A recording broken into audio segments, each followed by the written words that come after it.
BJP अपने राष्ट्रीय अध्यक्ष की तलाश कर रही है। ऐसे में सवाल है कि क्या बीजेपी से अगला अध्यक्ष दलित होगा या साउथ को साधने के लिए बीजेपी कोई नया दांव खेलेगी। क्योंकि परिसीमन और दिल्ली चुनाव से मिले संकेतों से ये पता चलता है कि बीजेपी दलितों तक पहुंच से अभी भी दूर है। ऐसे में कहा जा रहा है कि राष्ट्रीय अध्यक्ष की खोज में बीजेपी आरएसएस का मदद ले रही है, क्योंकि जब भी बीजेपी में किसी बड़े पद पर नियुक्ति होती है या कोई बड़ा फैसला लेना होता है तो ये माना जाता है कि पार्टी का शीर्ष नेतृत्व आरएसएस से जरूर राय लेता है। विधानसभा से लेकर लोकसभा चुनावों में भी संघ बीजेपी का सहयोग करता रहा है। लेकिन बीते साल जब बीजेपी के राष्ट्रीय अध्यक्ष जेपी नड्डा ने द इंडियन एक्सप्रेस को दिए एक इंटरव्यू में कहा था कि पार्टी सक्षम है, तो बीजेपी और संघ के रिश्तों में खटास होने की बात सामने आई थी।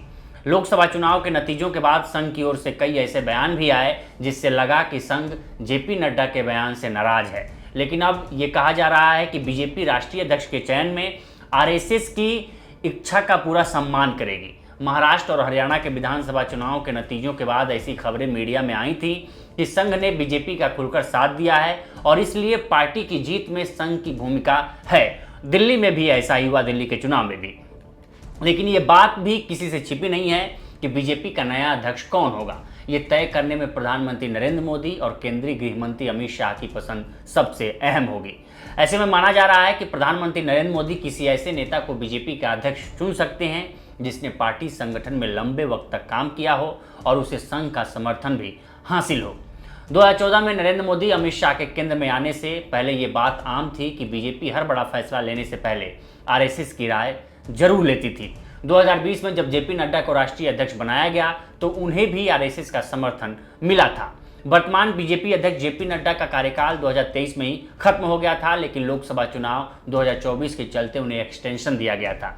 बीजेपी में एक व्यक्ति एक पद का नियम है, बावजूद वह केंद्रीय स्वास्थ्य मंत्री हैं और पार्टी के अध्यक्ष दोनों की जिम्मेदारी संभाल रहे हैं जेपी नड्डा। बीजेपी के प्रदेश अध्यक्षों के चुनाव की प्रक्रिया भी जारी है। कई राज्यों के अध्यक्ष चुने जा चुके हैं तो कई राज्यों में अभी चुनाव बाकी है। बीजेपी हर राज्यों में अपने संगठन को में बदलाव कर रही है। इस बीच बड़ा सवाल उठ रहा है कि बीजेपी का अगला अध्यक्ष कौन होगा और इसकी घोषणा कब तक होगी। दरअसल अभी संसद का बजट सत्र चल रहा है जो 4 अप्रैल तक चलेगा। ऐसे में 4 अप्रैल से पहले अध्यक्ष पद की घोषणा की संभावना लगभग ना के बराबर है। वहीं 18 से 20 अप्रैल को बीजेपी की नेशनल एग्जीक्यूटिव काउंसिल की बैठक बेंगलुरु में होनी है। यानी भाजपा के नए अध्यक्ष की घोषणा 4 अप्रैल से 17 अप्रैल के बीच हो सकती है। वैसे तो अध्यक्ष पद के लिए कई दावेदार हैं। केंद्रीय मंत्री मनोहर लाल खट्टर, धर्मेंद्र प्रधान और शिवराज सिंह चौहान का भी नाम इसमें अध्यक्ष पद के लिए चल रहा है। लेकिन इसके अलावा 2 अन्य ऐसे नाम हैं जो इस पद के लिए प्रबल दावेदार माने जा रहे हैं। ये 2 नाम हैं भूपेंद्र यादव और निर्मला सीतारमण। दोनों ही मोदी सरकार में कैबिनेट मंत्री हैं और पार्टी नेतृत्व और संघ के भी करीबी हैं। निर्मला सीतारमण वर्तमान में केंद्रीय वित्त मंत्री हैं। 2019 से निर्मला वित्त मंत्रालय की जिम्मेदारी संभाल रही हैं। जब प्रधानमंत्री नरेंद्र मोदी ने 2014 में बागडोर संभाली थी तब भी निर्मला सीतारमण को अपनी कैबिनेट में शामिल किया था। निर्मला सीतारमण साउथ से आती हैं और तमिलनाडु उनका गृह राज्य है। वर्तमान में देश में परिसीमन को लेकर बहस छिड़ी हुई है। दक्षिण भारत के विपक्षी राजनीतिक दल इसका विरोध कर रहे हैं। उनका कहना है कि परिसीमन अगर वर्तमान आधार पर हुआ तो दक्षिण भारत से सीटें कम होंगी और उत्तर भारत में सीटें बढ़ेंगी। इसका फायदा बीजेपी को होगा। वहीं बीजेपी के पास अभी दक्षिण भारत में एक भी राज्य में सरकार नहीं है। कर्नाटक में वो सत्ता से बाहर हो चुकी है। पार्टी तेलंगाना और तमिलनाडु में पैर जमाने की कोशिश कर रही है।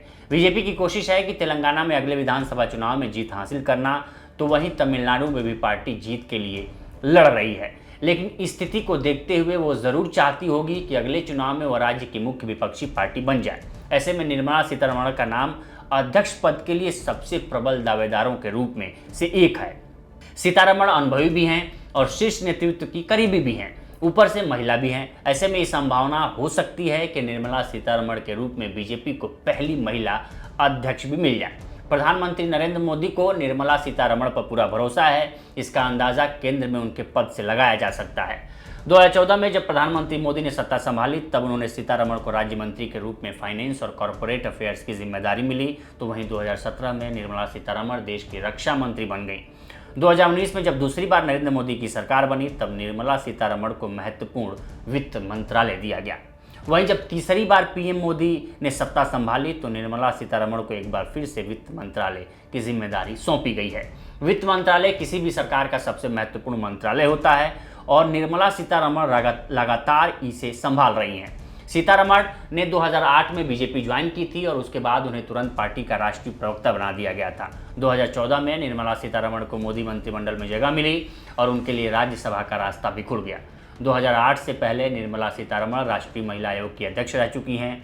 बीजेपी अध्यक्ष के पद के लिए भूपेंद्र यादव का नाम भी सबसे प्रबल और मजबूत दावेदारों के रूप में एक है। भूपेंद्र यादव वर्तमान में मोदी मंत्रिमंडल में मंत्री हैं। 2010 से भूपेंद्र यादव पार्टी के महत्वपूर्ण पदों पर हैं। 2010 में उन्हें पार्टी का राष्ट्रीय सचिव बनाया गया था। भूपेंद्र यादव प्रधानमंत्री नरेंद्र मोदी और केंद्रीय गृह मंत्री अमित शाह के भी करीबी माने जाते हैं। भूपेंद्र यादव चुनाव के दौरान कई राज्यों के प्रभारी रहे हैं और उन राज्यों में पार्टी को सफलता भी हासिल हुई है। भूपेंद्र यादव ओबीसी समाज से आते हैं और जातीय समीकरण से भी वो फिट बैठते हैं। कुछ महीने पहले ही महाराष्ट्र के विधानसभा चुनाव के नतीजे आए। महाराष्ट्र विधानसभा चुनाव के लिए बीजेपी ने भूपेंद्र यादव को प्रभारी बनाया था और उन्होंने पार्टी को बड़ी सफलता दिलाई। लोकसभा चुनाव 2024 में महाराष्ट्र में बीजेपी को झटका लगा था और उसके तुरंत बाद भाजपा ने भूपेंद्र यादव को प्रदेश जिताने की जिम्मेदारी सौंपी थी। भूपेंद्र यादव को संगठन चलाने में कुशल माना जाता है। इससे पहले भूपेंद्र यादव यूपी और बिहार के प्रभारी भी रह चुके हैं और पार्टी को मजबूत स्थिति में भी ले गए हैं। ऐसे में माना जा रहा है कि बीजेपी अगला दांव भूपेंद्र यादव पर लगा सकती है। तो फिलहाल इस वीडियो में इतना ही। इस पर आपकी क्या राय है हमें कमेंट कर सेक्शन में ज़रूर बताएं। बाकी देश दुनिया की तमाम खबरों के लिए बने रहें लोकमत हिंदी के साथ। नमस्कार।